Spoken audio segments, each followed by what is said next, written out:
সরাসরি কলেজের সামনে চলে যাবো। আমাদের প্রতিনিধি কৃষ্ণেন্দু অধিকারী আমাদের সঙ্গে রয়েছেন এই মুহূর্তে। কৃষ্ণেন্দু, যেখানে তৃণমূলের তরফে বলা হচ্ছে যে সংগঠনের সঙ্গে, ছাত্র সংগঠনের সঙ্গে যুক্ত নন মূল অভিযুক্ত মনোজিৎ মিশ্র, তাহলে কৃষ্ণেন্দু প্রশ্ন তো একাধিক, তার মধ্যে একটা প্রশ্ন অবশ্যই যে কলেজের দেওয়ালে তাহলে মনোজিতের নামে এত দেওয়াল লিখন কেন?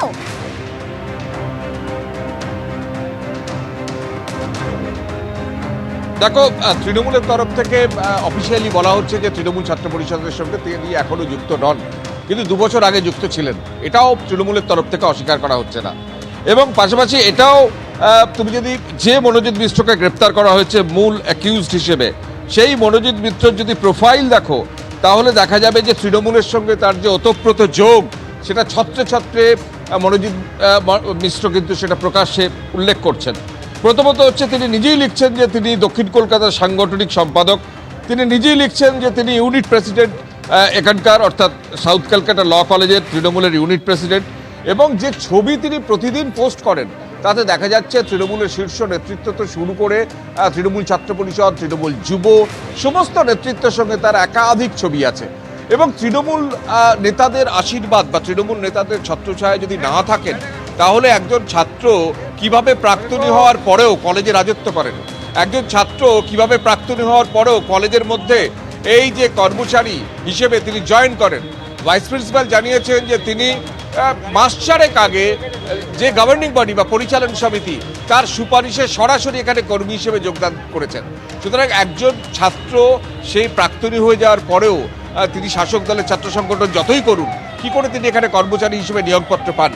এবং যেটা জানা যাচ্ছে যে কয়েকদিন আগে, গত সোমবারই তৃণমূল যুবর দক্ষিণ কলকাতায় যিনি সভাপতি হয়েছেন সার্থক বন্দ্যোপাধ্যায়, তার কাছে তিনি সরাসরি গিয়েছেন এবং গিয়ে সেখানে তিনি উত্তরীয় পড়িয়ে দিয়েছেন, এ ছবিও আছে।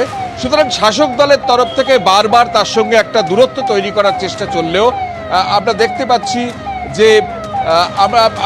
দেখতে পাচ্ছি যে পুলিশের তরফে একাধিক টিম কলেজে এসে পৌঁছেছে। সেই ছবিটা একটু দেখাই, যে অ্যাডিশনাল পুলিশ কমিশনার, তার নেতৃত্বে একটা টিম এসছে, ডিসির নেতৃত্বে একটা টিম এসছে, এবং কলকাতা পুলিশের তরফ থেকে একটা গাড়ি ঢুকছে আমরা দেখতে পাচ্ছি কলেজে, এবং সেই গাড়িতে করে ফরেনসিক টিম তারা কলেজের ভেতর ঢুকছেন, আমরা সেই ছবি দেখতে পাচ্ছি। অর্থাৎ তদন্তের যে তৎপরতা আজকে বেশি লক্ষ্য করা যাচ্ছে। গেট এইভাবে বন্ধ করা হচ্ছে এবং গেট বন্ধ রাখা হচ্ছে। কিছুক্ষণ আগেই অ্যাডিশনাল পুলিশ কমিশনার তিনি এসে পৌঁছেছেন, ডিসি এসে পৌঁছেছেন, তারা তদন্ত করছেন। ইতিমধ্যে তদন্ত শুরু হয়েছে, ফরেনসিক টিম এসে পৌঁছচ্ছেন, এবং তার পাশাপাশি নিরাপত্তার বজ্রআটুনি আজকে লক্ষ্য করা যাচ্ছে। অথচ কয়েকদিন আগে এই নিরাপত্তার বেষ্টনী ভেদ করেই যে কোনো সময় কলেজ আওয়ার্সের বাইরে এই ঘটনা ঘটেছে। এমনিতে কলেজটা মর্নিং কলেজ, কলেজটা 9টা থেকে শুরু হয় ক্লাস এবং 2টো পর্যন্ত চলে, এবং যেহেতু আইন কলেজ 4টে পর্যন্ত ক্লাস হয়, 4টে পর্যন্ত যেখানে কলেজে ক্লাস হয়, তারপর কি করে কলেজ খোলা থাকে, কি করে কলেজে বহিরাগতরা বা একজন ছাত্র একজন ছাত্রী তারা থাকেন? এবং যিনি এই ঘটনায় মূল অভিযুক্ত, তিনি এই কলেজেরই কর্মচারী। সুতরাং একজন শাসক দলের ছাত্র সংগঠনের নেতা কিভাবে কর্মচারী হয়ে ওঠে, তার যদি ওপরে আশীর্বাদ না থাকে, এটা তো স্পষ্ট। এবং কলকাতার বুকে, রাস্তার বুকে এই কলেজ। আরও একটা, প্রথম থেকে সকাল থেকে যে ছবি আমরা দেখাচ্ছি দর্শকদের, সেই নজির আমরা আমাদের ক্যামেরা পার্সনকে দেখাতে বলবো, বিশ্বজিৎ সাহাকে, যে দেওয়ালে তার নাম পর্যন্ত লেখা আছে। আমরা পুলিশের গাড়িটা আটকে গেছে, কিন্তু সেখানে দেখা যাচ্ছে যে মনোজিৎ দাদা তিনি আমাদের হৃদয়ে আছেন। গত দেয়াল দেখা যাচ্ছে কলেজের, সেই দেয়াল জুড়ে আমরা সার্থক, টিএমসিপি, একটা কলেজের প্রাক্তনী, একটা কলেজের যদি স্টাফও হয় টেম্পোরারি বা অস্থায়ীভাবে, তার নাম কেন কলেজে খোদাই করে লেখা থাকবে, এভাবে দেয়াল লিখন হিসেবে লেখা থাকবে? সেটা তো স্পষ্ট।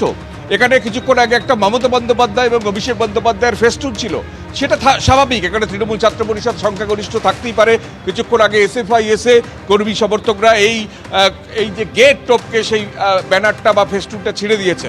কিন্তু তৃণমূল ছাত্র পরিষদের যেখানে ছাত্র সংসদ 8 বছর নির্বাচন নেই, সেখানে একজন প্রাক্তন ছাত্র নেতা কার্যত, যে ছাত্রী অভিযোগ করেছেন তিনি অভিযোগপত্রও লিখেছেন, এবং এখানকার ছাত্রছাত্রীরা তারাও জনান্তিকে বলছেন যে কার্যত এই যে মনোজিৎ মিশ্র, তিনি কার্যত কলেজটাকে চালাতেন। অর্থাৎ তিনি শাসক দলের ছাত্র সংগঠনের নেতা ছিলেন, এখন নেই, কিন্তু তার সঙ্গে শাসক দলের ওতপ্রোত সম্পর্ক ছিল। তার যদি সোশ্যাল মিডিয়া দেখা যায়, শাসক দলের বড় বড় যে সমস্ত কর্মসূচি হতো প্রত্যেক দিন সেটা তিনি পোস্ট করতেন। একেবারেই কৃষ্ণেন্দু ঠিক যে কথা বলছিলে যে মনোজিৎ মিশ্র প্রোফাইল যদি দেখা যায় একাধিক শাসক নেতার সঙ্গে তার ছবি রয়েছে, অর্থাৎ এখানেই প্রশ্ন শাসক দলের সঙ্গে অর্থাৎ সংগঠনের সঙ্গে এখন তিনি যুক্ত নন, তিনি আগে যুক্ত ছিলেন, কিন্তু যা অভিযোগ এখনো পর্যন্ত সামনে এসেছে বকলমে এই সাউথ কলকাতা ল কলেজ চালাতেন অভিযুক্ত মনোজিৎ মিশ্র।